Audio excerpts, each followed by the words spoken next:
Hey everyone, and welcome back for another deep dive. Today we're going to be looking at this fascinating concept of multicultural symbiosis. Symbiosis? Yeah, so how different cultures can thrive together. And we're going to be focusing this discussion on Japan. Okay. And our source material is this really interesting academic paper that's looking at multicultural symbiosis in the context of Japan's growing diverse population. Interesting. It is. Japan has seen a huge wave of immigration. Just this year alone, over 3.5 million foreigners have moved to Japan. Wow. I know, it's like a whole new city's worth of people. Yeah. And it's got me thinking about how societies create environments where people from all different backgrounds can actually feel welcome. Like, how do we make that work? Yeah. Our source makes this point that laws are kind of just the first step, right? There's something much deeper that needs to happen to create real harmony between different cultures. Absolutely. And one of the things that I thought was really interesting was how our own personal experiences end up shaping the way we see other cultures. Yeah. And to illustrate this, the paper starts off with this story about a volunteer teacher in Yokohama who at first had all these preconceived notions about foreigners. But then, as they interacted with people from different cultures every day, those stereotypes started to just completely fall apart. It really got me thinking, I'm sure everyone listening has had some experience that made them question some of their own assumptions about other people. Oh, for sure. I mean, from a social psychology standpoint, it's super interesting. Our brains, they just love to categorize information, even about people. Okay. And it makes sense, right? Like if you had to figure out if an apple was safe to eat every time you saw a different type, it would be exhausting. Yeah, that would not be very practical. Not practical at all. So we develop these mental shortcuts, which are helpful, but can be a little oversimplified. I see. So then how does that work when it comes to people? Well, we grab onto things we can see really easily, like someone's nationality, their ethnicity, and we kind of make these big judgments based on that. And that's where you get stereotypes. Right. And then you get into things like in-group bias. In-group bias. Where we favor people who we think are part of our group. And there's actually this theory called the social identity theory. Wow. Yeah, really dives into how much our sense of who we are is connected to the groups we belong to. So is it just like, are we doomed then? Are we inherently biased? Not necessarily. Our brains might love to categorize, but they're also really good at adapting. Adapting, okay. And that's where Allport's contact hypothesis comes in. Basically, he said that prejudice often comes from not knowing enough. Not knowing enough, okay. And if different groups actually interact in meaningful ways, it can break down those biases. So you're saying that just spending time with people from different backgrounds is enough to help us get over prejudice? Oh, it's not just about hanging out. It's got to be meaningful contact. Meaningful contact. Yeah. Allport came up with these 3 conditions for it to work. First, there has to be equal footing, no power dynamics. Second, you need a shared goal, something you're working towards together. So kind of like a team building exercise. Exactly. And finally, you need institutional support, laws, and programs that encourage these positive interactions. Got it. So like a supportive framework. You got it? Our source actually gives some interesting real-world examples of how these conditions can work. Oh, cool. They mention community events in Japan, like cooking classes and Lego building activity. Legos. Yeah, Legos, as ways to create meaningful interactions between people. That's interesting. I'll admit, the Lego thing, at first I was like, how's that going to help? I didn't quite get it. Yeah. How are building blocks going to bridge cultural divides? Right, it does seem kind of out there, but if you think about those conditions, those 3 conditions we just talked about, they tick all the boxes. When you're building Legos with someone, you're on equal footing. You've got that shared goal of making something awesome. Right. And it usually happens in a structured environment, like a community center. Right, so you've got that institutional support. Exactly. So something as simple as playing with Legos can actually break down those mental barriers we were talking about. So it's not really about the Legos themselves, right? It's not about the Legos. It's more about the experience you're having together. Right, the shared experience. Think about cheering for your kid's team at a sports day. Okay, yeah. You're surrounded by people from all different backgrounds and you're all just focused on that one thing. Yeah, that shared moment of excitement. That's it. And that can create a sense of belonging that goes beyond where you come from or your cultural background. That's a really good point. And it makes me think about something you mentioned earlier, the common in-group identity model. Oh, yeah. Can you remind us, like, how does that fit into all of this? Sure. So the common in-group identity model, what it's saying is, instead of focusing on all the things that separate us, we can create a new, bigger group identity. Bigger group identity, that includes everyone. Exactly. It includes both the original in-group and the out-group. So instead of us versus them, it's just us. It's just us. Like, imagine you have two sports fans who are rivals. Okay, yeah. Big rivals. Huge rivals. But then their city's team makes it to the championship. Okay. Suddenly, they're not rivals anymore. They're united. They're united by this shared identity of being from that city. Wow, that's really interesting. Yeah. So could we apply that same idea but on a larger scale? I think so, and I think the author of our source thinks so too. Yeah. They argue that this model could actually work for creating a more inclusive society in Japan. More inclusive, okay. Not just tolerating diversity, but like building a sense of shared identity that goes beyond those differences. That makes a lot of sense. But the source also mentions this kind of, like, sobering statistic. Only 37% of Japanese people have actually had any interaction with foreigners. Oh, wow. Yeah, so while these theories and models sound promising, that lack of real-world interaction seems like a big hurdle. That's true. You can have all the laws and policies you want, but Yeah. if people aren't actually interacting with those from different backgrounds, then it's going to be hard to like really make it work. So then, like, what do we do? How do we bridge that gap between, like, the theory and reality? Well, the source points out that this lack of interaction, a lot of times it comes from fear. Fear. People just don't know how to approach intercultural interactions. They're worried about offending someone, saying the wrong thing. Yeah, I get that it's like fear of the unknown, right? Totally. We like what's familiar, and talking to someone from a different culture can feel like really out of our comfort zone. It can.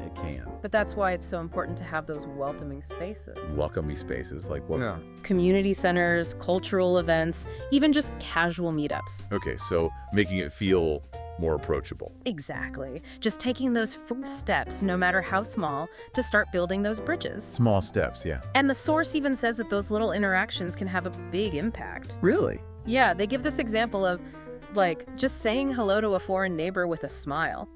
You know, there's that saying, a smile is a universal language. It really is. Even if you don't speak the same language or have the same background, a smile can go a long way. It shows warmth, openness. Exactly. And those small gestures can start to break down those walls of fear and, like, replace them with a sense of shared humanity. So starting with small things can lead to bigger, more meaningful connections. That's the idea. It's like a chain reaction of positive interactions. A chain reaction, I like that. All starting with that initial, hey, I'm open to connecting with you. And the more we do that, the more we realize that our differences, while important, they don't have to define us. Yeah, we're all human at the end of the day. Exactly.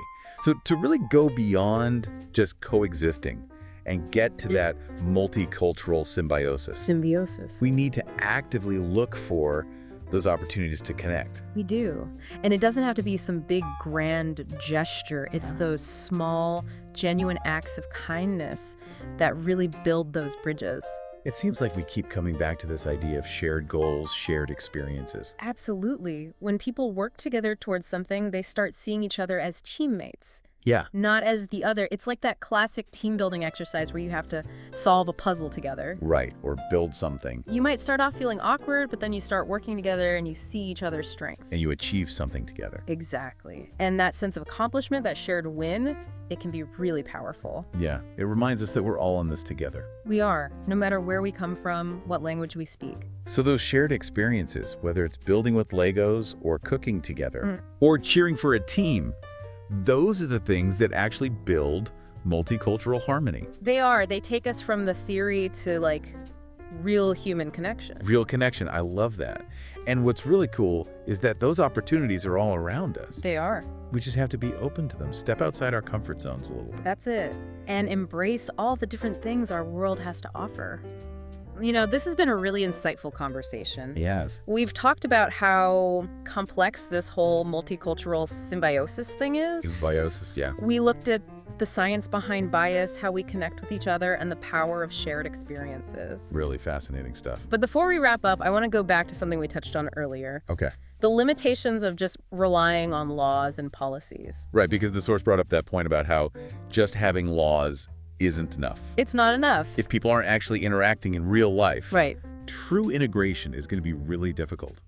It's almost like we celebrate diversity on paper, but maybe not so much in our daily lives. Yeah, that's a really important observation. It makes you think, like, how can we go beyond just acknowledging diversity and create a place where everyone feels like they belong? Yeah, a sense of belonging. So it's not enough to just have the laws. We need to create a space where people from different backgrounds actually feel welcome. Welcomed and respected. Exactly. And that's where grassroots initiatives come in. Grassroots initiatives, okay. It's about empowering people to create those welcoming spaces themselves. So it's like a bottom-up approach instead of top-down. Exactly. Like, think community-led language exchanges, cultural festivals that are put on by neighborhood groups, Right. volunteer programs that bring people together. All those things, those are grassroots initiatives. Those are grassroots initiatives, and they can make a real difference. So it's like planting those seeds of understanding at a local level and watching them grow.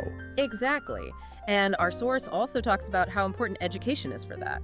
It seems like education is key here, not just in the traditional classroom sense, but also in terms of how we expose ourselves to different cultures through media, art, and even just day-to-day interactions. Yeah, it's about cultivating a sense of curiosity and openness, a willingness to step outside our comfort zones and engage with the unfamiliar. The source makes a great point about how our understanding of different cultures is often shaped by the narratives we consume. Movies, TV shows, books, even social media, they all play a role in shaping our perceptions. So it's not just about seeking out diverse experiences, right? It's also about being critical of the messages we're absorbing. Are we passively accepting stereotypes, or are we actively seeking out diverse voices and perspectives? Exactly. It's about challenging our own assumptions and being willing to see the world through different lenses. Think about it this way. If the only stories you ever hear about a particular culture come from a single, often biased source, then it's easy to form a limited and potentially inaccurate view. It's like trying to understand a complex painting by only looking at a tiny corner of the canvas.